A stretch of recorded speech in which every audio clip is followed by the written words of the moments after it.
Hi, I'm Sean. As an Eastern Border listener, you must have good taste in fine audio content. Kristaps also tells me that many of you are IT nerds, much as myself. If you're looking for something new, then why not check out my podcast? It's called Advent of Computing, and it covers the history and development of computing technology. It's available anywhere fine podcasts can be downloaded. And don't worry, happiness is also mandatory over on my feed.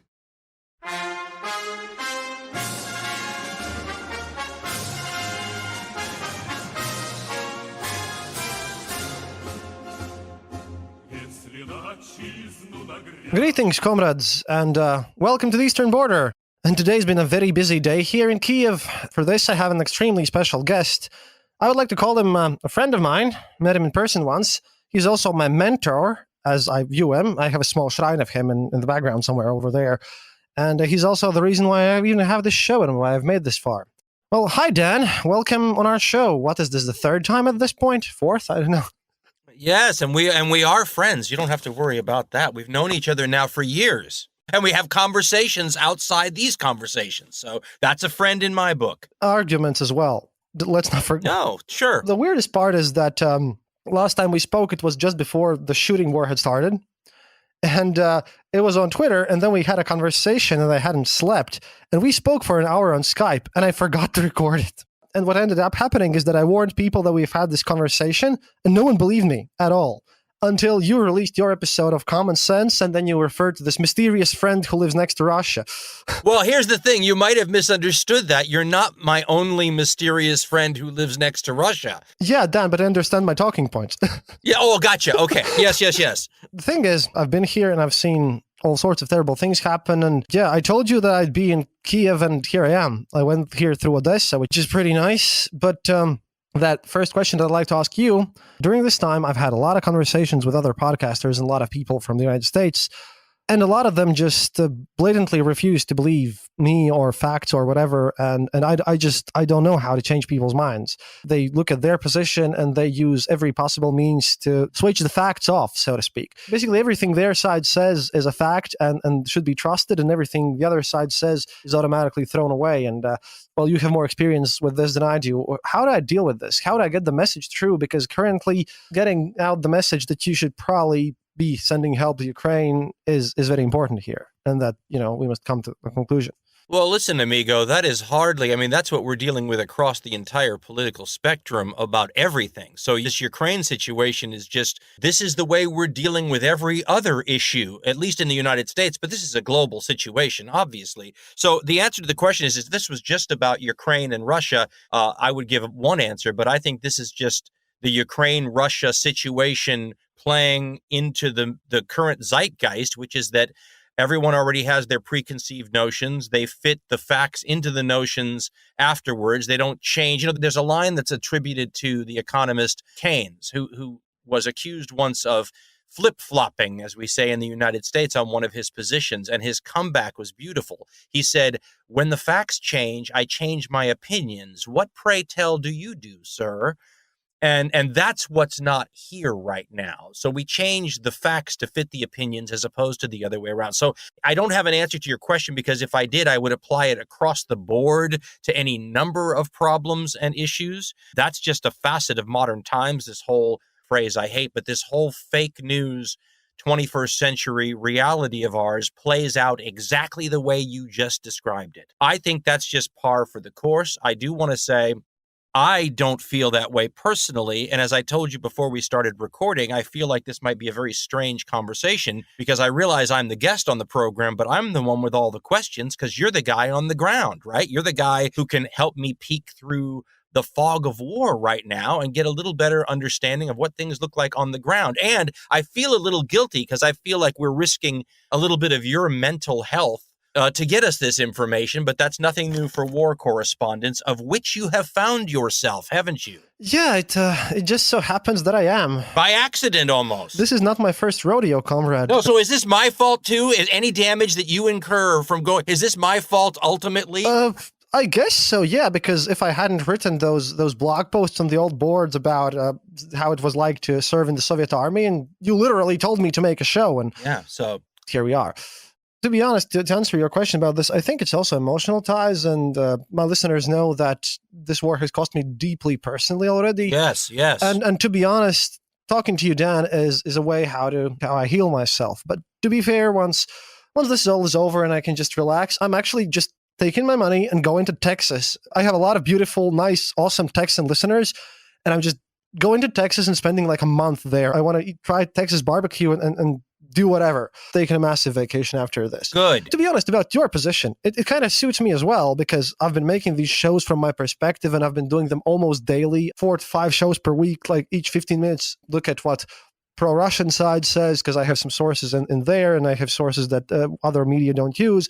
But I don't really know what Americans actually want to know about this. So you asking me questions is, well, exactly what I need. An intelligent, respectable American journalist asking questions to his fellow on the eastern border about the events during this war. It's a watershed moment, really. Well, I hope that I may not be the average American in terms of the questions. I don't know. But, I mean, look, war zones are traditionally tough places for truth, right? We all understand that, truth is the first casualty of war, as is always said. The fog of war is famous. The propaganda during war is legendary.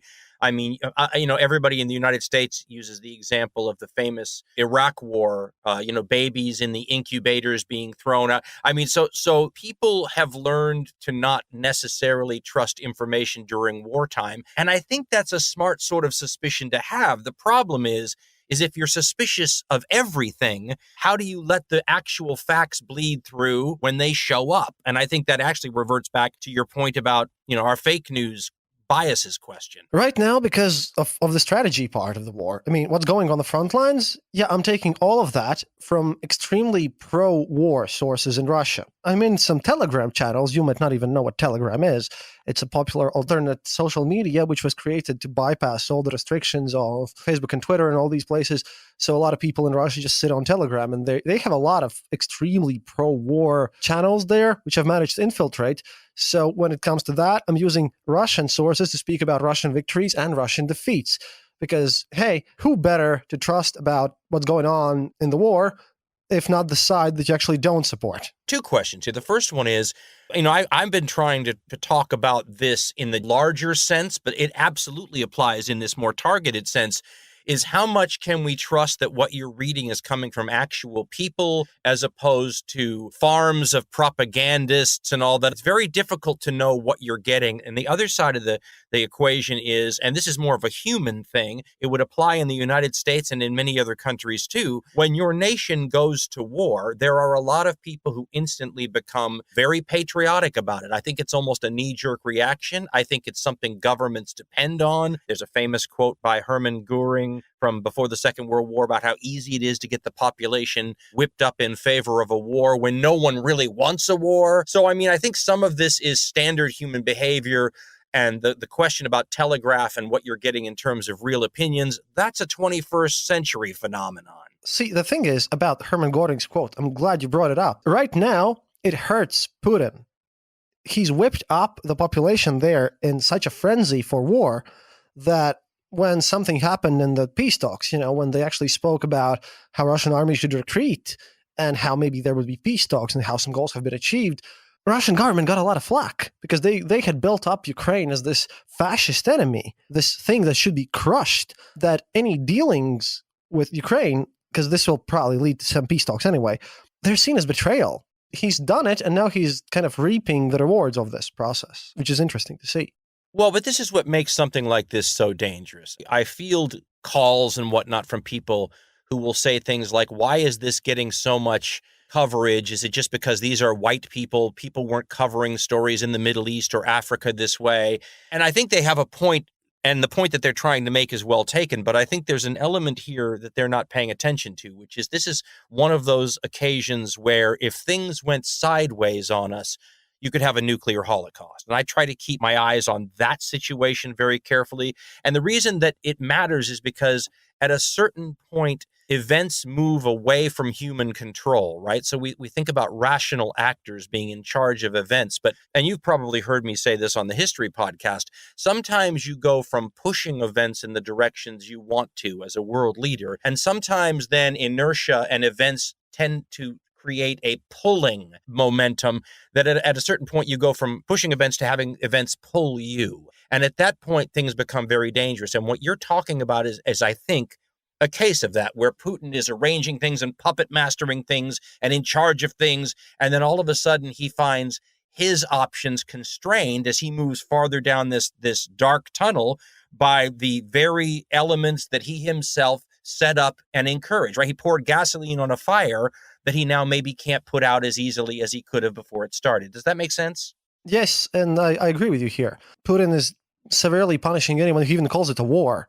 I mean, the very fact that Dmitry Peskov, the press secretary of Putin, openly stated in Italian media that Russia has lost quite a lot of soldiers in this war. And let's not discuss casualty numbers, because that is one thing that I'm clear, 100% sure that both sides of this conflict really exaggerate, and those are muddled. That's war anywhere, my friend, right? That's traditional. I mean, you're not going to get real numbers till afterwards. Even the fact that Putin's press secretary called it a war was weird, because they call it a special operation, which should have been over by 3 days. And that's an interesting part, because this whole message about how this should be over by 3 days, it really trickled down. I was in one of the bombed cities yesterday where the Russians retreated. Well, that's why I told you to look at the pictures before this conversation. And over there, I asked those people, well, why were your homes bombed, and why didn't things like Bucha happen there? What they responded to me were really stunning, because in Bucha, apparently, they had gone in Bucha after they knew it would be for long. So therefore, they were extra cruel. But in this Borodyanka, they had gone in and they were told that, oh, guys, just don't do anything. Just capture the city, whatever. It's going to be over in 3 days.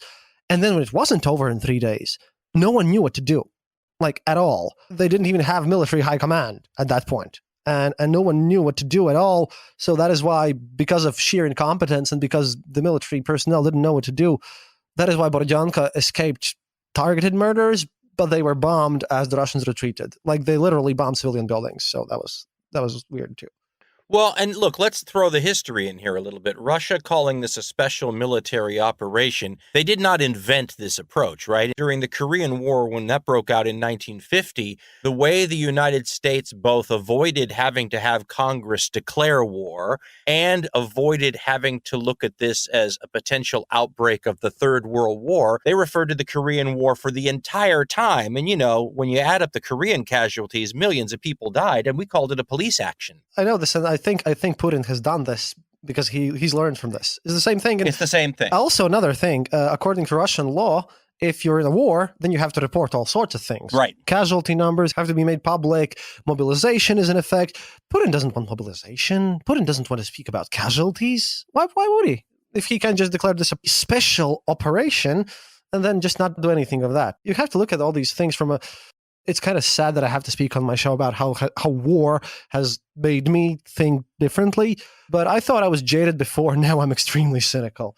I really hope that light inside me comes back one day, to be honest. Well, it's funny because you're mentioning stuff that, and you and I have talked about this, where I was a television news reporter, and I remember back then there was a photographer I used to work with all the time, and we were probably 26 years old. I mean, I think now we were kids, and both of us had this idea that we wanted to go into to becoming war correspondents, and we talked about it, and we planned on how we would do it. And I look back now, and I realize that it was a blessing that never happened to me, because after reading, and I'm a big fan of the war correspondents, obviously, but all of those people were traumatized and changed forever by the images that are stuck in their minds, that they can never, it's a little like most people, and they say this about first responders too, but it's true for war correspondents as well. You're running towards the stuff that most people are fleeing. And when you see what they saw, and you see what most people never see in this life, it does change you, and there are long-term impacts to that. And that's why I said to you privately, don't just be aware of your physical safety as a concern. Your mental and psychological long-term health is involved here too. And we need war correspondents, but I'm not sure my friend from Latvia needs to be an extra victim on top of all the other ones we're going to have. Look, I am not going to victimize myself. This is a profession that I chose because, well, I always wanted to be a journalist. A little secret, I'm a big nerd. I quit Warhammer. Now I'm a BattleTech fan. I like those little plastic robots. I also collect a historical army because of your historical show that basically told you spoke about historical wargaming. After that show, I found that system that you play. and I have a Roman legion. Thank you for that. And as a kid, we didn't have a lot of comics in Latvia, but we obtained them in ways that should not be mentioned because you couldn't buy any. And my favorite one was Transmetropolitan by Boris Ellen. It was about the journalist, and it was based. If you would take Hunter S. Thompson and put him in a kind of a cyberpunk dystopian future, and I loved it. But about this, look, it's my thing. I'll manage. But what I really wonder about is that people maybe don't understand how global truly this is. Russia's a huge country. Russia's immense. And when the shooting war started, I was surprised because, again, as we spoke last time, I thought it was going to be some action in Donbass and that it could go out of hand. And then I went to sleep. And the next day I wake up, literally after our conversation and everything. Turns out it's gone all the way. What I didn't expect, and I want your opinion on this, how the Russian army stalled. Because we both know Soviet history. We both knew how Soviet army is corrupt. But did anyone really expect this level of kind of logistics failures? What does the United States military think of this? How are other countries looking at the Russian military right now and its potential? Well, can't answer for what the United States military thinks of this. I can tell you, though, that, obviously I pay a lot of attention to this because this is right up my interest area. And let me back up and give you a little history on this. So in the 1970s, and I'm old enough to have been, mentally active and thinking about these things in the 1970s, sorry to say, but there was a lot of talk in the 70s about that the era of armored vehicles, tanks, for example, is over. Right. And they were talking about all the reasons that tanks would be made obsolete. And then during the 80s and 90s, there was a backlash by proponents of armor who said, see, armor's still useful. Look at what it did during the Gulf War, et cetera, et cetera, et cetera. But what we're seeing here, perhaps, and this is one of those things that falls into the category of what you and I were just discussing, where there's going to be a post-mortem, pardon the absolutely horrible term in this case, after this is all over militarily to try to see what lessons can be gleaned. But looking at it from where we sit right now, this looks to me like the realization of what those people in the 1970s were saying about armor being more of a death trap and less of a queen of the battlefield anymore because of handheld weapons and whatnot. And as you know, there's a reason that these Russian tanks, just like there's a reason that American armor has all this reactive gear on the outside of the tanks to prevent hollow charge weapons and everything from burning through. All of that is an attempt to overcome what in the 1970s were seen as the poison to armor that was being developed. What kept us from learning that lesson in the 1970s was two countries of relatively equal ability facing off. When the United States is facing the Iraqi army in the 1990s, that's not a fair fight. To say that Ukraine against Russia is a fair fight is a misnomer too. But what we're seeing is U.S. and NATO intelligence helping the Ukrainians figure out where the opponents are, and these weapons that are being given to them proving to be every bit as deadly to armor as people in the 1970s were theorizing. One person said to me once in a conversation I had, what is the alternative? If you get rid of armor, what do you use in place of it? Which is a really good point. But the one thing that you can look at, which looks like pretty good figures to me, it's harder to say how many people have died, but there's a lot of tanks that people can take pictures of that are destroyed that you can look and say, okay, well, it may not be as high as the Ukrainians say, and it may not be as low as the Russians say, but that's a heck of a lot of tanks to be destroyed by people with shoulder-fired weapons. And there are military lessons that are going to be gleaned from all this. Maybe what we're seeing here, Kristaps, is the 1970s attitude towards the day of the tank being the superior battlefield weapon is over, when a couple of guys with a shoulder-fired weapon can take out a tank at the front of a column. Listen, this is an unpopular thing to say, especially with how the Russians are behaving on the ground. But I watch these war videos that are coming out of of Ukraine, shot by drones and everything. And the first thing you notice, and you would not have noticed this in the Second World War, is when that tank at the front of the armored column is hit, people jump out of the armored vehicles all the way down the column and start running for the side of the road. The reason for that is they know they're safer on the side of the road than they are in that tank. And that's an important thing to take note of. When I was driving here, because my trip to Kyiv was long, I first went to Odessa, which was from Riga to Budapest with a plane, then 17-hour train ride to Bucharest, then 12-hour bus ride with 3 hours in between to Chisinau in Moldova, the least visited, by the way, capital of Europe. And from there, 6 more hours into Odessa. And during that time, I re-listened to Blueprint for Armageddon because it was relevant. That's the first time I've ever heard somebody be able to do that in one trip. Yes, well, I managed to pull off such a trip. I listened to that very closely, and now I think about the lessons of war. And you mentioned how, the French went into the First World War wearing these Napoleonic-era uniforms. And what you get when you come out of it is everyone wearing Stahl helms, right? This darkness. And what we're seeing right now is the same thing, sort of, because people were thinking that wars are fought differently. People are not adapting their tactics, and now the drones are playing a major part. I'm sorry if this offends anyone, but if you think about this, they're in a similar position as in the First World War, because right now drones were used only in limited quantities, and on the other side of the world, just like previously, the Maxim gun had only been used against the Zulu by the imperial powers. Yes. And this is not to offend anyone. This is the history does not repeat itself, but it sometimes rhymes moment. I feel like we're seeing something similar here. I don't know the way the warfare will change, but I think that something in conventional warfare has to change, because maybe we'll come up with the next thing that is not a tank anymore. That is something else, some new weapons system. Possibly. Again, this might be a nice little point, because there are military attaches everywhere in Kyiv. Every country ever has sent its people in, and the military-industrial complex, they've sent their observers. There are tests about, does your military want this thing? Well, look at how many Russian tanks it has blown up. It's the same thing all over again. There are battlefield tests and everything.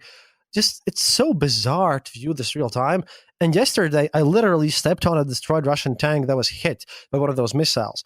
And I saw another one. I saw a tank with its turret blown off. And I saw the burnt corpse of a driver, and that was insane, because Facebook didn't even, or Twitter didn't even censor that message. They normally censor pictures that are obscene or violent. But that piece of charcoal that I saw doesn't even remind you of a human being. It's so innocuous that the Facebook algorithms don't even recognize it's a dead body. And the turret of the tank was blown straight off. The levels of damage that handheld weapons can do to armor at this point are so insane that I think no one expected this. And I would like to compare it to World War I, because no one really knew how dangerous artillery could be at that war, or machine guns, for example, when used in mass. There's always this ebb and flow, this Hegelian dialectic between the offensive and the defensive power. So in the old days, we used to use it in terms of like armored knights. And so the armorers were always trying to create better armor, and the people that created weapons were always trying to create weapons that would pierce better armor. And so there's ebb and flow, right, between attack and defense. So there's a number of ways something like this could go. For example, we could talk about tanks of the future being more like the drones of the present, right? When instead of putting people in those tanks that can end up like that destroyed, carbonized human being that you saw, the tanks themselves could be automated. There's the other aspect that the countermeasures being taken by the people who make tanks, taking into account all the things you mentioned, the drones, shoulder-fired weapons, and all those things, and finding the new modern equivalent to what the reactive armor was supposed to do 10 or 20 years ago. That's a possibility also. I already talked to folks in the military who will constantly point out that this is perhaps a tactical issue, and the Russians always get blamed for not having enough infantry fanning out on both sides of these columns to deal with people who might be carrying in other words, especially if you're a proponent of things like armor, you're going to find all kinds of reasons that armor is still valuable, and all the reasons that this is happening the way it is, right? Again, doctrine tactics. Just like battleships. Yes, just like, and by the way, it's worth comparing, because battleships were kept around in the United States long after their real usefulness was over, because people loved battleships and they kept trying to figure out ways to make them useful. Remember in the 1980s, we brought the Missouri-class battleships out of mothballs and used them to shell the coast, the Mediterranean and the Middle East. And this was somehow supposed to make these worth all the cost of maintenance and pulling them out of mothballs. And of course, we all know you could use all kinds of things to bombard a coastline. You don't need a battleship to do it, but there's a battleship lobby, if you will, just like there's a tank lobby, just like there's a shoulder-fired anti-tank weapon lobby. And this is where, as you said, you send observers, which is an age-old practice, to go look at wars elsewhere to try to figure out what you can learn so you can report back, to your military establishment. I would like to say that to me, some of this dovetails into the question of alliance systems. Like the thing I take the most flack about these days is my long-term contention that it was probably not a great thing for NATO to keep moving to the east, or that NATO might have, because its reason for existence was to counteract the Soviet Union, that when the Soviet Union went away, NATO maybe should have gone away and something filled the gap instead, right? Something, a post-USSR alliance system. But what people I'm talking to on Twitter and elsewhere, like I heard from a guy from Norway today that said, what is your problem? This has guaranteed the peace. And I say to him, yes, sometimes alliance systems help guarantee the peace, but we're ignoring the fact that sometimes alliance systems drag you into war. I mean, one of the key causes that's always been used as a First World War trigger point is the alliance system at the time. So it's not a 100% positive thing. It's more nuanced than that. Sometimes you want that and sometimes you don't. And sometimes you want something that's an alliance system, but that's different than the alliance system you currently have. Now, I'm going to create a little breaking news here, my friend, and ask you what you talked about today about this. Oh, wow. Yeah. First of all, I would like to mention the fact that I specifically, before this conversation, I found that article from Der Spiegel where Gorbachev personally says no one had promised anything to the Soviet Union. He mentioned this to Der Spiegel in an interview in 2014. Okay? That's number one. There were no written promises. At least none that he can remember, and he called this a myth. You can find it on my Twitter. He's on camera. He blatantly states, no, this idea that we were tricked is a myth, and I don't know why the West invented it. Gorbachev's words, not mine. Well, first of all, I don't mean to interrupt you, but I don't even know that necessarily is the salient point, because I don't think the West promising... At least I found the source for you, okay? But about the breaking news part, that's the most important part, because I don't want to delve into that conversation with you again, because we've spent so much time. Dear listeners, comrades, we have argued with Dan over details about this on Twitter, like to no end, to be honest. About the breaking news, which is important, if you will turn on the news right now as you're listening to this, you'll probably hear one of the weirdest questions ever, because the Baltic presidents and Polish president just visited Kyiv. And they made a bunch of public statements. And I was there because it turns out I'm the only Latvian journalist who has the proper accreditation. I went through all the channels, through the Ministry of Defense, through everything, and got invited to the meeting. What happened was, meeting got delayed by 2 hours because United States President Sleepy Joe Biden, I'm really sorry about that, he basically called into Zelensky as well, and I don't know what he said because we weren't revealed that information.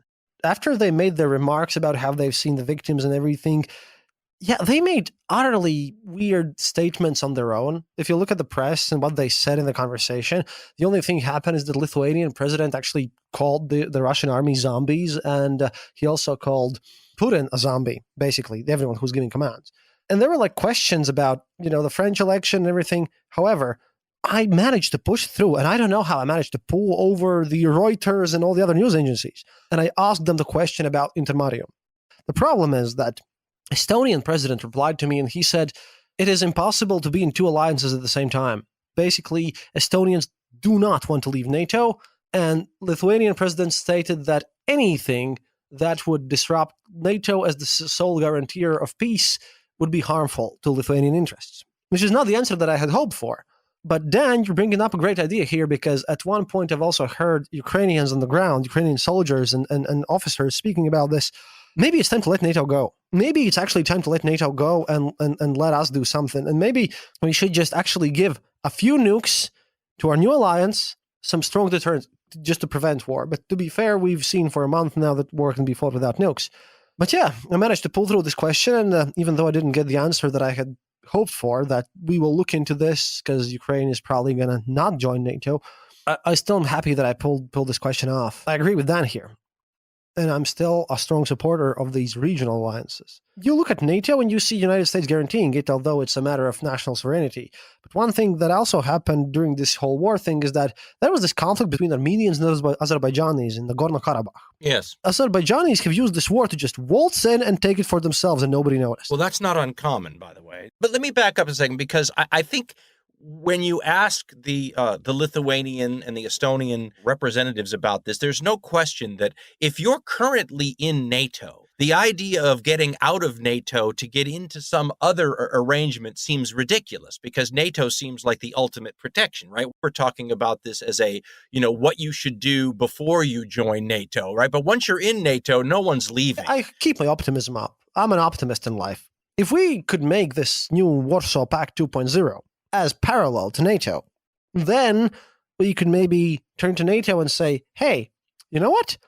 American people, if you give us like a nuke, maybe two, I don't know. Give us a nuke, and then you can just write off protecting the Baltic states and Poland and Ukraine as well from your daily budget. You'll save a ton of money. Just give us a few nukes. We won't drop them on anyone. We promise, because we are actually responsible people.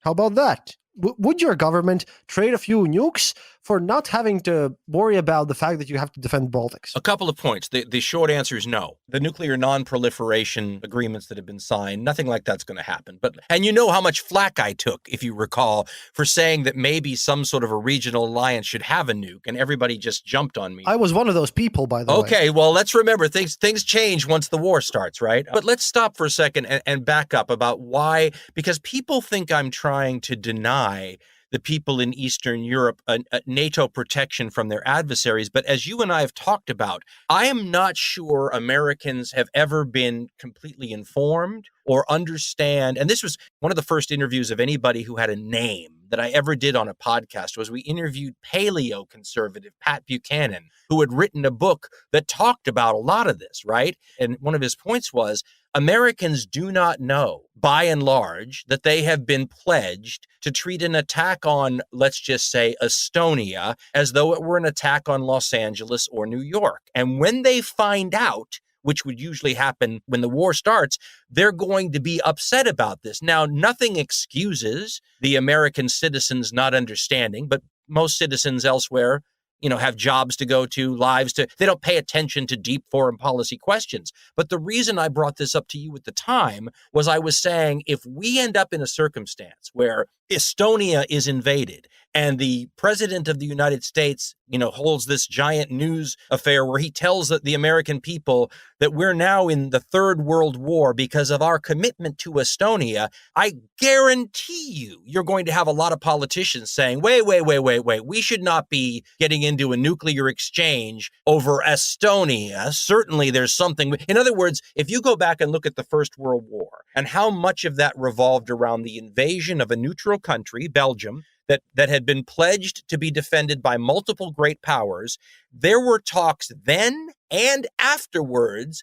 that maybe Belgian neutrality was not worth the First World War. That's a human response also. And my point was, I'm not sure that Estonia should rely on the United States and friends to treat an attack on Estonia as though it really was an attack on London or New York or whatnot. And if you had a regional alliance with a bunch of people who were just as worried about the Russian revanchism as they were, the Poles, for example, and friends, those people get it, right? And they understand that an attack on Estonia means they're in trouble too. So I think a regional alliance also solidifies feeling of shared worry and shared sacrifice here, that people a long way away from that area can come up with all sorts of good reasons to not exactly, commit to the letter of the Article 5 commitment. Does that make sense? The fecklessness of the West. Maybe. Yeah, it does. It does a lot. It makes sense a lot. And I mean, Ukrainians right now are saying, "Where is the West? Where is the West?" Well, this is what we were talking about. If they had, Putin is constantly trying to portray this inside his own country as not a war against Ukraine,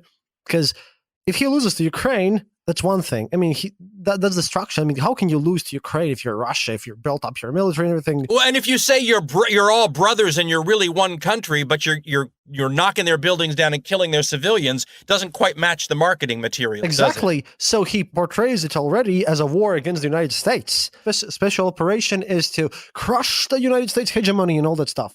And the problem is here that he's trying to pull in the United States and NATO into this war. He needs to portray this in his own country because of the warmongering as a war against the West. But one thing that I don't like about many arguments here is that Putin would like to view the world as something where there are spheres of interest and superpowers. And a lot of people also just portray this in Ukraine, what happened in 2014, as CIA influence. And sure, there might be some. However, people forget that, for example, the Baltic states got their independence and we did it on our own. We might have some help, sure, but we did it. And when people try to deny us our own agency, when you say, what is the alternative? Shouldn't we have joined the EU and NATO? We wanted that. People speak about, the Americans at least do, and this is a rock in your garden, but you guys tend to think that the world is played only in spheres of influence and that we are dumb sheep only to be led by the world's superpowers. Oh, Zelensky couldn't have made this speech. It was written to him by a CIA speechwriter. I've heard such arguments. We have brains on our own. We make our own decisions. We are not anyone's puppets and we have agency. And this is the most offensive part because Russia's interests in this region. What about our interests? My people, Latvians, and also Lithuanians and Estonians and Georgians and everyone else who broke off from the Soviet Union, we endured a lot of horrible things. We wanted to get out. And we did it. We were the ones from inside who, yes, with information and with some aid, but we did it. It's an achievement of ours. And when someone says that we should be in Russia's sphere of influence and that we are under anyone's boot, no, we are our own people. Of course, politically, economically, we will obviously not be as strong as the great powers. And yes, that term is still actively, it should be used actively today, of course, but we still have our own decisions and choices, Let's talk about that for a bit, because there's a lot to unpack here. First of all, you mentioned, and you hear this all the time in the United States, and I brought it up myself, the activities and involvement, for example, the color revolutions and all this kind of stuff.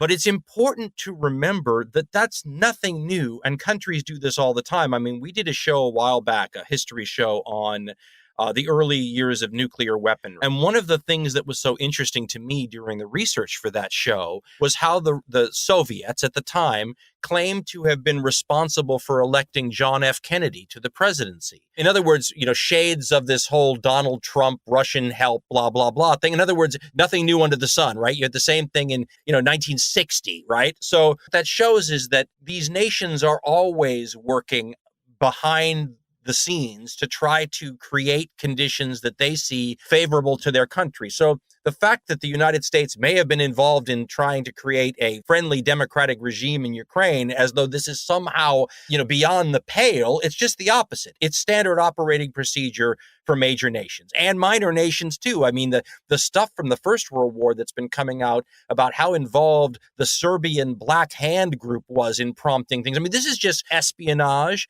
So rather than suggest that this is somehow beyond the pale, it is instead, it would be surprising if it wasn't happening, is a better way to put it. But let's talk about spheres of influence, because I think it's a good point. And I hear all the time from people in smaller nations saying that this is offensive, et cetera, which I totally get. The important thing that I try to tell people is that as an American, there's a hypocritical thing you have as an American trying to say that other countries shouldn't have this. Now, we're not dealing with the rightness or wrongness of it. We're just saying the United States doesn't just have a sphere of influence. Traditionally, we consider the entire North and South American continents to be our sphere of influence. And they don't say sphere of influence. We call it the Monroe Doctrine here in the United States, right? So my personal views would be, if we said it's the 21st century, that is old-fashioned thinking, the kind of thinking that gets countries into wars, right? So we need to do away with that. I would say fabulous. I'm all for it, right? So if Mexico decides to go communist, the United States should just say, okay, I'm okay with that, actually, because I'm a bit of an insular person when it comes to this stuff. I don't care what other countries do. But here's the problem. The problem is that countries are a little like planets, and big countries have gravitational pull. And we can say all we want, that the United States completely should stay out of all Mexican affairs or Guatemalan affairs or Panamanian affairs. But that doesn't make it happen, right? Just because it's the wrong thing from an international morality standpoint. If you say Jupiter should not be able to have all those moons around it controlled by its gravity, that doesn't change the fact that it does. So I think there's this issue that is perhaps worth exploring in the modern world. This is where I think the world is so ill-served by having such a functionally inefficient and incompetent, let's use the right words, United Nations when it comes to international affairs. Remember, the United Nations was started as a broken entity. When you have a National Security Council with permanent members on it that can veto anything, that is a broken institution from the get-go. It's past its time. We should get rid of this. We should not have permanent members in the Security Council. World War II ended more than 75 years ago. Okay, but you're making my case for the NATO thing too, which is these things should be updated, especially when we see they don't work. But I can hear my international relations professor in college saying to me, Dan, they work for the people that they work for, right? I mean, the permanent members of the UN think it's just fine when they've got what they want out of it. So this gets to your small nation, big nation thing again. I fully see the Norwegian Twitter person that I was talking to. I fully see his point, and it's exactly how I would feel if I lived in Norway. But I feel like denying the fact that countries, big countries especially, are going to be upset, worried, whatever words you want to use as an adjective there, about adversarial actions on their border. I almost feel like that's a little like gravity. It doesn't matter what we feel about it morally. I'm not sure you can make it go away. I could be wrong about that, but that's how I see it. I understand the United States getting into this stuff, right? Because, well, tell me how many percentage of children's hospitals don't have running water in the United States? Yeah. None probably. That's the thing. Your government, such as it is, I am in no position to criticize your government because I'm a Latvian and I only know from secondhand accounts about what's going on in the United States. Okay, but what you're doing, though, is you're backing me up. I can't really criticize the Russians for declaring a sphere of influence, no matter what I think about it morally, because we do the same thing. You do the same thing, and you have running water in all of your children's hospitals. Meanwhile, in Russia, you don't. Wait. How does that matter? If we didn't have running water, we would still be upset if Mexico went communist, wouldn't we? Yeah, but then again, if that's all your country does, because you guys in the West like to still use the words Russia being a superpower. The only sphere where they are a superpower is nuclear weapons, and that's it. John McCain said they were a gas station, not a country, if you recall. A Swedish/Latvian historian called them an empire of rags. Here's the problem, though, Kristaps, and this is what makes this something that we can't use history as a guide for like we normally can, and you mentioned it, nuclear weapons. Yeah, that is a game changer. People say that's all they've got. That's all they need. Right? The reason they're down to 6,000 or 8,000 nuclear weapons from 60,000 when I was a kid is because you don't need 60,000. You need whatever it takes to overwhelm an anti-missile defense shield. That's what you need. And all you have to do is say, if you really want to defend Estonia, it's going to cost you New York City. Let me just interlude this here. Normally, Dan would say Latvia because I know he would say Latvia. But hey, Estonian listeners, Eesti poisid, Dan knows about Estonia too. That's great. Of course I know about Estonia too. So you know, to me, Kristaps, what's so interesting about what's going on here is what it's done to countries that normally don't think very much about this. So when you had said that you're my friend from the Russian border, I know several Swedes very well. Some of them are practically family members. Sweden does not border Russia. Does it not? Isn't that their part that touches? No, not at all. No. Russia is bordered by Finland and Norway, and Sweden's tied in. Sweden does not border Russia. No, I didn't know if up at the far north there was some connectivity, but believe me, the Swedes have some definite feelings on this. People that knew my father, my dad was in an international business, so he had friends all over the world. Tell him if they ever visit Riga, beers on me, it's fine. Yeah. But I called him and I said, "Are you okay?" He sent me a very long note and then a phone call where we discussed this, and it has shaken Sweden. The way you know that this is not in Russia's interest, especially if they're pushing the NATO can't expand towards our border thing, is because they're going to get everything that they say they don't want in spades here. I mean, the Swedes are talking about increases in defense budget. The Finns and the Swedes are talking about potentially joining NATO. That was not even a thing before this invasion happened. Now, here's the thing we have to bear in mind, my friend. I am not sure that Vladimir Putin's interests and the interests of the country he leads have not diverged here. Dude, I literally told you that. I literally told you that on Twitter. That was my point. Oh, well, we've been saying this forever. I mean, whenever you deal with an authoritarian regime, it's hard to know whether this is what's in the interest of Saddam Hussein or in the interest of Iraq, right? Yeah, because, see, the thing is, when I explain Putin, you have to understand that he comes from Bratva. He's part of the mafia. He used to be, at least in the 90s. He's a very interesting person since he used to be a KGB colonel, and we have a saying in the old Soviet sphere that you never stop being a KGB colonel, just like you don't stop being a CIA person. You just don't quit the job. The job's always with you. Then he quit being a KGB officer, and then in the 90s, he literally turned to mafia. He turned to organized crime. So he has crime connections. He has KGB connections. He's thinking like this Russian criminal. And they have these very own specific rules how they operate. Понятия. So if you want to understand how Putin thinks, listen to my episode about how Bratva works, then listen to my episode what понятия are, then listen to my episode about the 90s, and then you can maybe start understanding Putin.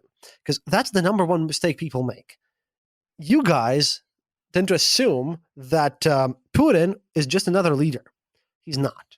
And when I say Putin, I mean collective Putin, of course. I did a 3-hour talk with Lex Friedman, who I assume you know of. And Lex is from Russia. He's basically half his family's in Russia and the other half's in Ukraine. And we did this before this invasion, quite a bit before this invasion. And we got into a conversation because I had said that I basically don't care who Russia puts in power, but I want that person to be elected. And I don't want the adversaries of the regime to be assassinated or disappear and all these things. And I asked him, I said, do the Russian people like Putin? And I'm going to paraphrase, they love him. So if you've got a man who is a mafioso, but he's a person that the country loves, I try to get my mind around what that means. I can tell you this because, for one, he's been controlling the media. He's eliminated all the freedom of the press starting 2004. That's what I said to Lex. I said I can't buy that this guy is the chosen one. He's literally placed himself everywhere. And in Russia, there's this term, Tsar dobry, boyari plохие. Basically, Tsar is good, the boyars are bad. The Tsar is a good person. He wants the best for us. He's just kept misinformed by his court, right? And the same is happening with Putin. And the other thing to blame is that the Russian opposition that is liberal, they have been looking at the people whom they should be talking to, whom they should be saying, actually, no, we need this global economy thing, and maybe EU isn't as bad as the propaganda says, with content.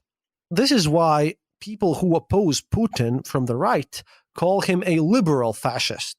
And this is why a Russian Orthodox patriarchy with Mr. Gundyayev, ex-KGB agent, mind you, who's the current patriarch of the Orthodox Church, openly stating that this war is a holy war because the Western Europe and the United States are forcing people to be gay and attend gay prides. I want to stop you, though, and just point out that what you continually make sound like a very specific Russian phenomenon is really authoritarianism across this is Saddam Hussein, this is Hitler, this is Perón. You can go down the list. How is this any different than the Germans who were saying if Hitler only knew what was going on? Okay, yeah.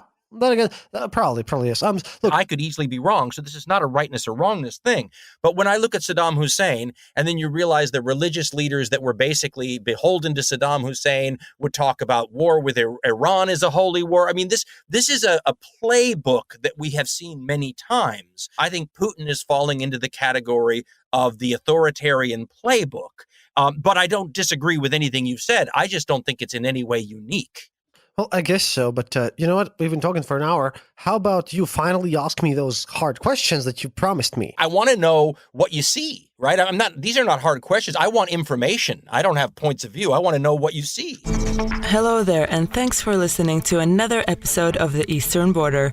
Dear Patreons, thank you more than ever for supporting our show. Your donations are crucial to keep us going, and right now all of your money is going to securing good information for you and to fund Kristof's actual real-life mission to Ukraine to report to you live about the war that is going on there. Also, we would like to use this opportunity to urge you to donate to other organizations that are helping people escape Ukraine safely and to defend the country for those who decide to stay on the ground. One such organization we would like to highlight is the Defending Ukraine Together Come Back Alive movement. Launched in 2014, the Come Back Alive became the biggest organization providing support to the armed forces of Ukraine. You can donate directly from their webpage, comebackalive.in.ua. Remember that no donation is too small. In this situation, every dollar matters, every cent matters. If you're uncomfortable with giving money to war, they do have a position on their website that they are providing Ukrainian army with laptops, lights, photo equipment, cables, and is not purely military. Perhaps that might change your mind, but remember you can also donate to strictly humanitarian organizations such as the Red Cross and others that are helping people escape Ukraine safely. Please also keep following us on social media for all of your latest updates on Eastern Border on places like Twitter and Facebook. Keep listening, keep yourself informed. That's all from me now. See you online.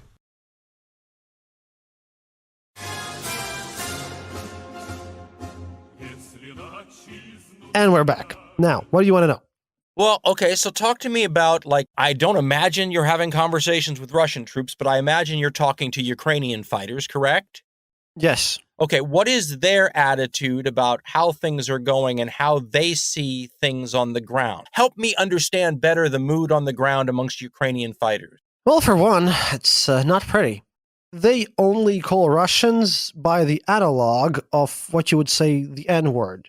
I haven't seen this level of hatred, even from ethnic Russians who are in Ukraine, because there are whole cities who are basically majority Russian, and they use the term Katsapi, which is a terribly offensive word, or Moskali, like Muscovites. They have such intense hate towards Russia right now, harshly mobilized and strong, because I went to one of those recruitment centers. Some of the people who volunteered, and a lot of them volunteer, the Ukrainian people are just taking their families as refugees, and they just, get them to the border, and they say their wives and kids goodbye, and then they just turn around at the border and go nearest recruiting point and volunteer. And some of them get turned away because they don't have enough guns. There are more people who are willing and ready to fight than they have guns. Especially after this whole retreat the Russians did, that boosted Ukrainian morale even more. I've spent many hours explaining that I speak Russian to you, but I am from Latvia. And when they hear the word Latvia, then they know that I'm from the Baltics and that we are in the know, so to speak. The morale is ridiculously high. And Russian soldiers, well, I've spoken to some. Most of them don't even know why they went here. A lot of them were just told that this was a learning exercise. They didn't even know they were crossing Ukraine's border, or so they claim at least. And a lot of them are actually just conscripts. Imagine this, you're 19 years old, you finished high school and you didn't get into college, and then you got called into army. You probably held a gun in your arms twice in your life, and then you just got sent here. And it's crazy, because Russians have way more manpower than Ukraine, but the motivation in Ukrainian forces is ridiculous. The Russians, too, if you look from a historical angle, and maybe this is not that instructive, but I can't help but notice the difference, is that when... And I say Russia, but Russia was at one point, multiple different places. So we also were Russia. That's right. Exactly. So when Russia was attacked historically, they tend to do better as a military than they do when they're attacking someone who didn't attack them. So look at the Winter War in Finland, for example, and what a disaster and debacle that was early on in 1940. The same logistical trouble, a lot of Russian soldiers wondering what the heck they're doing, killing Finns in the snow. But when the Soviet Union or Russia is attacked, well, then you get into Napoleon, Great Swedish Northern War, you get into the Second War. Russia becomes a very difficult place. A lot of the people who qualify as putting up the dogged, sometimes suicidal defense are Ukrainians too, right? So you look at the Second World War, so many of those people that we were in the West going, well, look at how dogged and determined and tough these Russians are. Some of the time we were talking about Ukrainians, right? In other words, if the Russians had a civil war and one side was attacking and the other side was defending, would the attacking side be like the 1940s Winter War Russians and the defending side be more like the 1942, save Mother Russia at all cost Russians? It's a fascinating thing to wonder about. My hotel is at the place where the 2014 revolution happened. Stupid question. Is there anybody in the hotel, or is there any hotel services? What's it like? There is one hotel in Kyiv. I paid about in dollars, that would be like $600 for a few nights, which is a lot of money for me because I've spent about $3,000 on this trip already, and I've been donated about $2,000, so I'm minus $1,000 at this point. So sorry, I'm gonna monetize this episode, but No. You're doing great work. You should be paid for this. mainstream media in Latvia don't really care, and even though I'm the only one there, but anyhow, I just got this hotel because it was the only one, and they have all the journalists here. I'm like, next room to me are some people from Reuters, and also what are here are all the volunteers from United States, Canada, Australia, Latvia, all the Foreign Legion guys. They live here in the hotel. Like, it's 2 blocks away from the presidential palace where everything's happening, and I hear air raid sirens every night. Is there food or restaurants open? I mean, how are you living? The food's bad because, well, they give us what they have. A lot of stores are closed. 95% of the stores are closed everywhere. And the stores that are open have basically, the selection is terrible and they're running out of it. The food's there and they won't starve.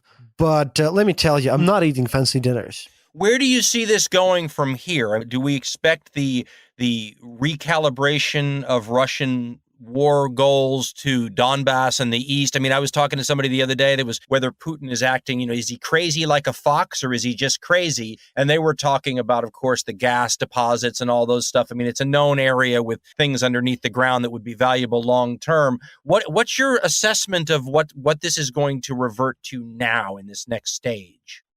Well, one thing's for sure. People who hope for a settlement deal after Bucha. No, I agree. I think this is how you know Russia's made a mistake here. At least, I don't know if Putin's made a mistake, but Russia's. Yeah, this is a thing, and I'm sorry if I'm not exactly objective about that, because I mentioned this on the show, but I lost my cousin there, who was from a Baptist organization, Baptist church organization. She was a Latvian lady who married an Argentinian person. They were just there giving food to people, and 2 days ago when I was visiting, it was just... Yeah, when you get your loved one's body in a box, not a casket, but a box, right? What do you think happened? She was tied up and chopped into pieces, and yeah, that's it. Why? Because she was from the EU. So are they killing everybody from the EU that they run across? I don't know. I think it's vengeance. Therefore, I can't be objective here, but I know that a lot of Ukrainians share my pain. A lot of them do. Everyone here knows what the other people have been through. And Ukrainians right now, they're thinking about liberating Ukraine. They're going to take Donetsk and Lugansk back. And for them, any solution that does not involve Crimea being returned to Ukraine is a loss. I translated a poem from a Ukrainian poet, and he told me something that you might like. Ukraine has turned into an angry god. Not the god that died on a cross, but an older god, one who is vengeful. And he has now awoken to reap his deadly harvest, one from the old days. I, like everybody else who studies a lot of history, knows that history does not teach the kind of lessons that we pretend that it does. But the kind of lessons that it can teach are very different kind of lessons, and they're the ones based on human reactions collectively. So I was just watching a New York Times piece about all of the people in Afghanistan that are disappearing and are being murdered by the Taliban because they were cooperating with the United States and the allies when we were in that country. The gist of the piece is that this is somehow uniquely the Taliban's personal evil. And all I could think about was, after the end of the Second World War, all the collaborators, they weren't necessarily always killed, but there was always a backlash afterwards with the people who cooperated with the perceived outsiders, right? So you just mentioned something, and all I could think about was, well, that to me is a lesson of history, right? That the people who collaborate with the invaders are always going to face a backlash afterwards. So what happens, assuming what you just told me really does occur, and I think there's a chance that the Russians are pushed out of Donbass, what's going to happen to all those pro-Russian people who supported Russia, who would like to see a breakaway republic? I mean, are they safe from Ukrainian reprisals at that point? There's a human knee-jerk sort of response to people who are part of the other side. What do you think happens in that case? I think everyone who stated that they're pro-Russian on YouTube or any media just dies. I was hoping maybe we could hope for exile. I was hoping it wouldn't go to the murder route. No, they're dead. They are just dead. I'm sorry for breaking the glass here, but they're dead. Okay, so now let me take you to the next step, right? If we're going a step by step here. So then if the reprisals that we can expect to happen, because they normally do in these situations, do indeed occur, this will play into not just the Russian Putin narrative, but also the Americans and Westerners who want to believe the Russian Putin narrative, they will turn the tables propagandistically speaking and say, look what the Ukrainians are murdering women and you know what Yes, exactly. I know. And this will happen. And a strategist would try to see 3 steps ahead and go, okay, we better be careful that we don't win this war and lose the peace, because the predictable human counter reaction to horrific violence and atrocities actually breaks out. And because what it will do is empower all these people in my country, for example, who say, see, the Ukrainians were the bad guys, or there's no good guys here, or whatever. I mean, fill in the blank on what the... I know. And let me tell you, I know that Zelensky is taking care of this, because we have to look at the responses. You see, Zelensky actually prosecutes his war criminals. Yes, it is confirmed that Ukrainian soldiers have have kneecapped, basically, Russian soldiers that are captured. But Ukrainian side pursues them, and they will. Russian side has denied that Bucha even exists. The latest, by the way, came from Lukashenko. It was like today, where Lukashenko in Belarus has stated that it was all a special operation, once again, just this time from British special services. Apparently, the British had dragged bodies all over from the country to be presented in Bucha, which is just laughable. I don't think it's going to get that bloody, just because, we're Eastern Europeans, and we know what's up. Like, the people who might get oppressed, they also know what's up. They'll cover their tracks. Trust me on this one.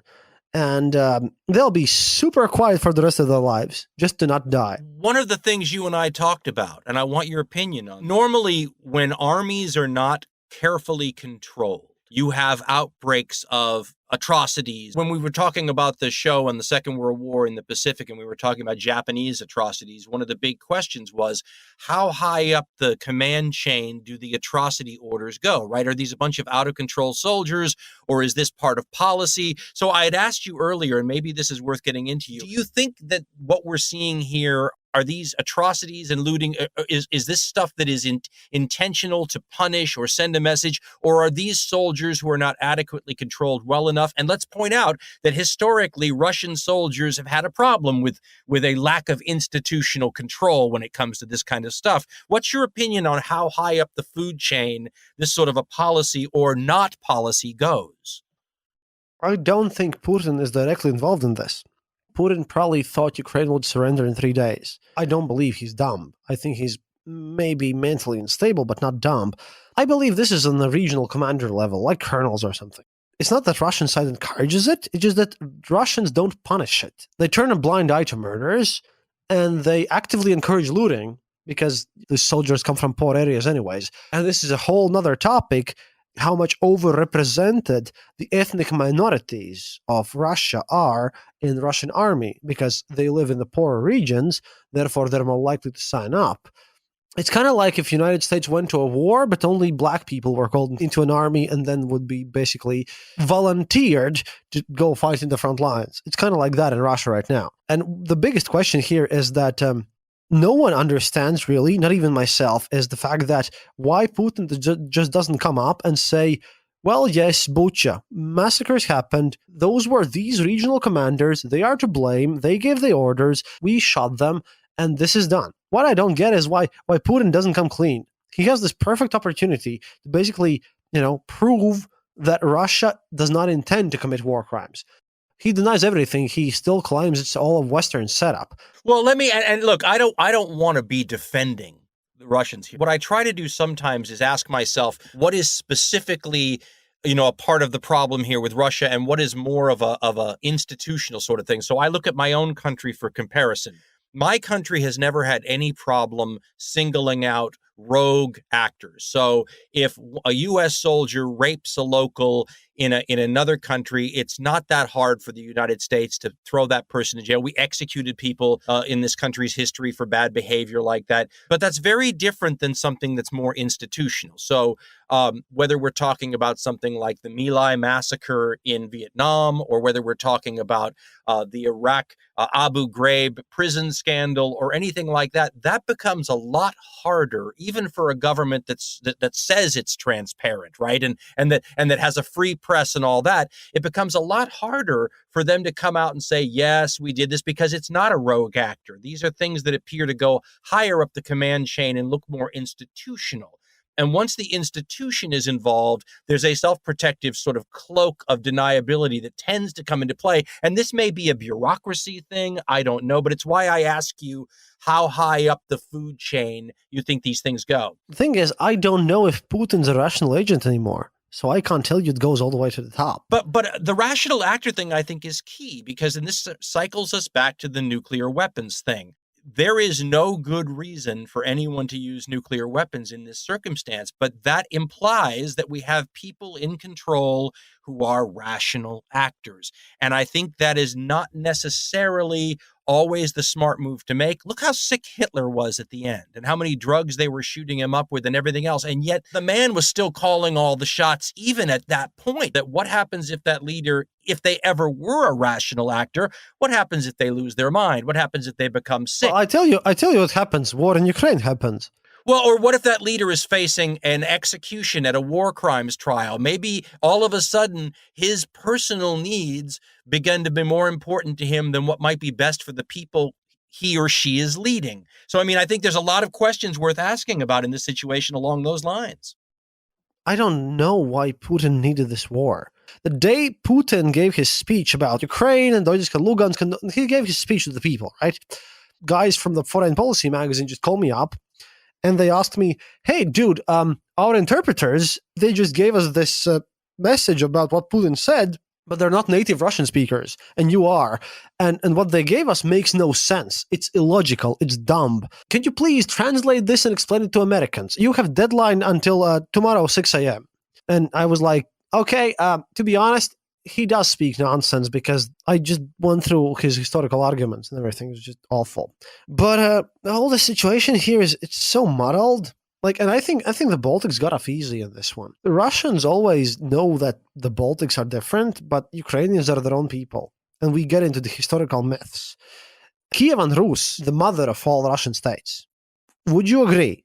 Yeah, from the Varangian beginnings. Exactly, from the Rurik himself. And the problem is, if you are a Russian Tsar, as you know, the official title of Russia is Tsar of all the Russias. Great Russia, the Russians. White Russia, the Belarusians, and the Little Russians, the Ukrainians, and the Ukrainians hate being called Little Russians. How can you call your country Russia, you yourself a Tsar, or Kaiser, or Caesar, to everyone else, because Tsar, Kaiser, Caesar, same thing, really, if you don't rule over all of Russia's? The problem is, Ukrainians don't see themselves as Little Russians. They see themselves as Ukrainian. If you look at this closely, then the center of Russian civilization, of this whole Rurikid dynasty and everything, it lies in Kyiv. It was Novgorod back in the day. Novgorod is up north. Novgorod is St. Petersburg now. Yeah, but that was the first founding area of the Varangians, though. This is why I wanted to get you on the show, because all this conflict has such ridiculously deep ties in history. Russia doesn't care that much about Finland, because Finland was never part of Russia. And Russia is claiming to be a cultural union of all Russians. And that involves Russia, Belarus, and what we know as Ukraine. Legitimacy depends upon it, because Putin has no legitimate support. He falsifies elections to the nth degree, and I don't trust the polls. And at this point, if he's not the Tsar in Kyiv as well, if he doesn't have a puppet, then people might start asking questions. Why is he calling himself representative of Russia? And what is Russia even? So Ukrainians and Russians, this conflict goes deep. Let me give a positive spin on some of this stuff, because we've been so negative, but there are some ways to look at this, maybe not from a Ukrainian perspective, but maybe from a Baltic perspective, or maybe even a Belarusian perspective if they get rid of Lukashenko, that what's happened here is I think that, let's just say Baltic security has been enhanced. Oh, yeah, immensely. With all these events. You remember I used to say to you that I thought all the people next to Russia had sort of PTSD, just like I thought the Russians had geopolitical PTSD. But the difference is the Russians have geopolitical PTSD because they've been invaded so often. The people next to Russia have geopolitical PTSD because Russia's taken them over and dealt with them so often. So I always thought, okay, you guys have Russia on the brain. But now we all have Russia on the brain. And I think the situation that, for example, the Baltics always were aware of is now foremost in the minds of a bunch of countries who never gave it two thoughts. What Putin has done here, if he really believes having Western armaments right on his border is a terrible thing, he's created the conditions where he's going to get the worst case scenario. And it's been prompted by his very actions, he says, that were designed to prevent that. I really don't think he understands this because, for one, a lot of people have said to me that, after all these sanctions, the Russian ruble went up, in price, a lot. I think it was about 65 rubles per dollar. Then it got into 130, but then Russia made a lot of steps to kind of lower it down. But the problem is that even though they forced all their companies to sell all their rubles to Russia, and they've Russian ruble right now costs about 85, I think, maybe rubles per dollar. Ruble has turned into a wooden currency, as we call it. Russia now states their course, rate of exchange, for ruble as they want it. Russia now has officially made it illegal for private citizens to use rubles to buy dollars or euros. Then Russia orders their companies to sell their rubles. Then Russia sets an artificially lower rate for rubles so that they can buy in dollars for cheap. It's amazing. It's back to the Soviet Union. It's unsustainable, too. And that's what's going to talk about this new world that we have now entered and what you think it's going to look like. Because I was talking to a financial advisor who's a friend of mine the other day, and he says, well, as far as he's concerned, this is the end of this latest period of globalization, that it's over. You asked this one question, the Punic Wars episodes, what's it like to face an elephant with a spear? That's an important question. I've always wondered about how did the people who lived through historical events felt like? And I feel like I have an answer to that right now. Yeah, you do. You do. You absolutely do. It's bizarre. It is bizarre. And we've seen an end of an age. I think that future historians will say that the post-Soviet peace ended in February 24th, 2022. You don't think they'd point to Georgia and all that and Grozny and all of those kinds of things too? That will be the build-up to this situation. The appetizer? Probably, yes. That's why I would re-listen to your First World War show, because the end of an era there. 19th century Victorian era beauty. And I love 19th century. That's my favorite era. We have the period from 1991 to 2022, and that's going to be a historical era. And that's over now. And we are at the beginning of the new one. What the new world is going to look like? I have no idea. Well, this is where the Chinas and the Indias and what have you come into play big time, because whether or not this is going to be a quarantined nation, Russia, after these events, or whether or not they're going to be part of an open world that involves a couple of big nations, but not the rest of the world. I mean, this is going to be a fascinating sort of 21st century realignment that, as you said, none of us knows where it's going to go. Dude, let me speak about one thing that is going to happen 100%. Think about this fact. Sudan relies 100% on Ukrainian and Russian grain imports. Egypt relies 70% on Ukrainian and Russian grain imports. Many African countries rely, a lot of them, about more than half of them, rely on Russian and Ukrainian grain. That's not coming. In August, we're going to see world hunger. That's happening. There is going to be a new world hunger, and Africa is going to feel it, and Southeast Asia is going to feel it because they rely on Russian and Ukrainian wheat. That's one thing. Secondly, we are shifting away our attention in Eastern Europe and Europe in general from Russian gas. We're building new liquefied gas stations that are going to buy United States or your gas now. Europe is sending a lot of money. Estonia has sent 1/3 of its military budget to Ukraine. Latvia has sent a year's worth of our military budget to Ukraine. And people are going to starve. We're going to see new 30s, basically. New 20s and 30s, just after World War I. Because what I like to compare this to is not World War II, but World War I. The effects of it. We're going to have a new lost generation. Russia had been losing population ever since. They didn't even recover from kind of what happened to them in World War II, right? And now they've lost even more young men. We truly live in interesting times, my friend, and that's not a good thing if you know the Chinese proverb. Let me ask you one last question before we end this thing, because I'm just curious. If I was a member of the Russian oligarchy, for example, and I'm looking at this and going, this was a terrible mistake by Putin. It's hurting all of the people who matter, the oligarch. If Putin went away, and we can entertain all kinds of scenarios that this might happen, right? How repairable is this situation from the Russian perspective? The problem is that Putin has destroyed all institutions in his country.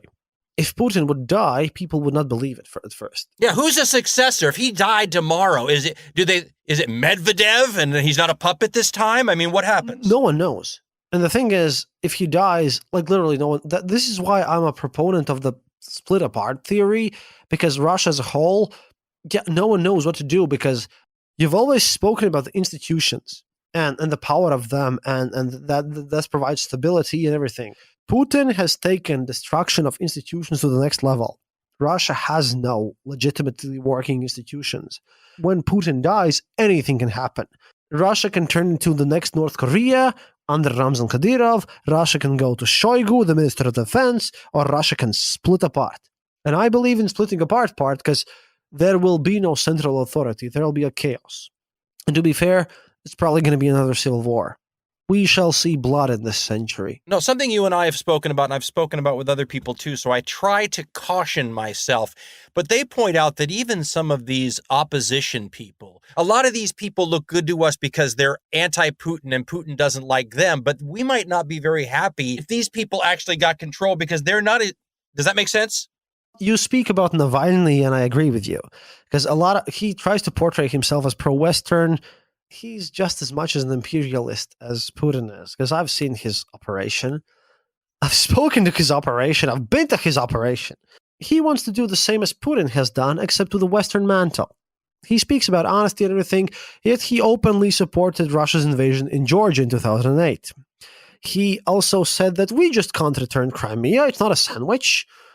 And he's very authoritarian inside the Russian opposition system. He has refused to work with other Russian oppositionaries. There is no panacea. The institutions are so weak that we shouldn't look to a single leader. We should look to a Russia if it is to remain Russia, which I highly doubt. If Russia remains Russia in one piece, then nothing will change, and we'll have a World War II soon. The thing is that Russia is a colonial empire, and you might disagree with me here, but this is my opinion, my show, so I can tell this. I believe Russia is a colonial empire just like the British Empire was. And there are republics in Russia where 90% of the population are non-Russian. And their resources are being extracted. Like the people who gather uranium or oil or anything in Russia, they don't get paid jack shit. We're going to see another Bolshevik uprising even maybe. Because there are people currently in Russia who are calling for that Bolshevik uprising. I have no predictions because I have no predictions to make. If we are sane people and we want the world to move forward, we're going to have to accept what's going to end up with this war, and that this war truly has changed all of us. So there's a case to be made that if Russia were to become a magical democracy overnight, right, where the will of the Russian people actually translated into policy, one might make a case based on what you just said that even democratic politicians putting their finger in the wind to try to, sense the mood of the electorate would sense that the mood of the electorate was not to give up Crimea and that the mood of the electorate was not to let Ukraine. In other words, if Russia magically becomes an entity where the will of the Russian people dictates policy, is the policy significantly different than what we see now? It's hard to talk about this because, honestly speaking, if you've driven your country to the point where there are old ladies yelling against people who install internet, there's a famous video on the internet where in a small Russian town, a Russian lady yells, "We don't need your internet. Internet connection is made by Americans. Americans are evil and we should kill all of them." Literally. I don't know what to do with them. That requires years of work. Alexander Zorov stated that just like Nazi supporters were taken to concentration camps after the war to show them the atrocities and to maybe change their minds, and that shock changed them, maybe after the war, the Russian supporters who are like super hardline, I don't know, Putinoids or whatever, how you would call them, maybe they should be taken to Mariupol. But I have no real solutions, and that scares me. That scares me the most. Because if I had clear, good solutions to these problems, oh, well, this is going to happen and this is going to be great, I would tell them. I don't have them. But yeah, let's wrap this up. And I want to end this on a positive note. Hey, man, if you're on my show, maybe you can give a nice little aid thing, because we are going to offer all Patreon subscriptions from this show to, if you don't want to support the Ukrainian army, it's going to go to basically civilian aid. It's going to go to the people that can buy food. Dan, if you have some encouraging words, because this has been a very depressing conversation for me. Well, like I said, the only encouraging words here is that if you are living in a country that sees the Russian expansion as a real and dangerous threat, I think you just got safer. Once we get out of this mess, I mean, I think that the odds for nuclear war and everything are higher than normal while we're in this mess. But I think afterwards, I don't think the Baltics, for example, are going to be as ignored. The whole world has awakened to the fact now of this threat. Putin is never going to have the same sort of international cachet and trust that he had the day before the invasion. I think if I were a Latvian or an Estonian, I would consider this a positive development, because now the mask is off that man and everybody sees him for what he is, which is much more like what people in the Baltics thought he was. Does that make sense? Yeah, it does, and thank you for your support. I mean, I'm sorry to be telling you this, but I've been telling you about him a long while. Oh, I never said he was a good guy. Like I said, I had a conversation with Lex Friedman where I was trying to say, what about this guy? I mean, I don't think I was blind to the threat, but like everyone, I'm shocked that he went in on the ground like he did in Ukraine.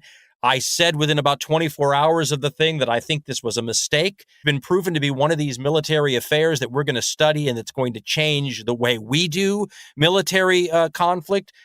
I still argue with people that suggest that this is Putin who's crazy like a fox, or that he's going to end up with the energy reserves in the East. Or to me, this looks like a blatant mistake. And if you're someone threatened by Russia, having Russia make a giant military mistake is probably in your interest, unless you happen to be Ukrainian and you're caught up in all this. Well, then, the thing you should learn is that if you greet a Ukrainian person, say, Slava Ukraini, and then the response is, Geroyam Slava. It's a World War II saying, which they used to defend against the Nazis.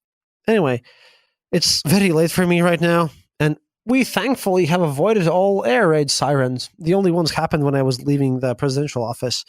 Thanks for being here, Dan, and really means a lot to me since, to be honest, I truly view you as my mentor, and it's only because of you I'm here. So. Oh, stop. Listen, first of all, I'm happy to do this. You're doing great work. I'm worried about your safety, but then you're just taking the same risk all those people stuck in the war zone are taking as well.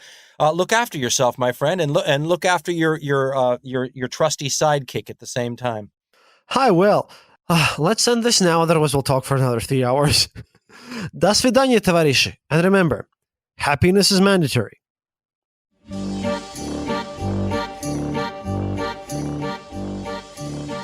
Thank you for listening to the Eastern Border Show. If you have any questions or comments, go to our website, theeasternborder.lv, and leave a comment there. Or email us at theeasternborder@gmail.com. We'll be sure to answer.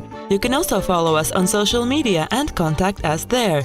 If you enjoyed this episode, then leave us a review on Apple Podcasts and tell your friends about us. It really helps us grow the show. And remember, happiness is mandatory.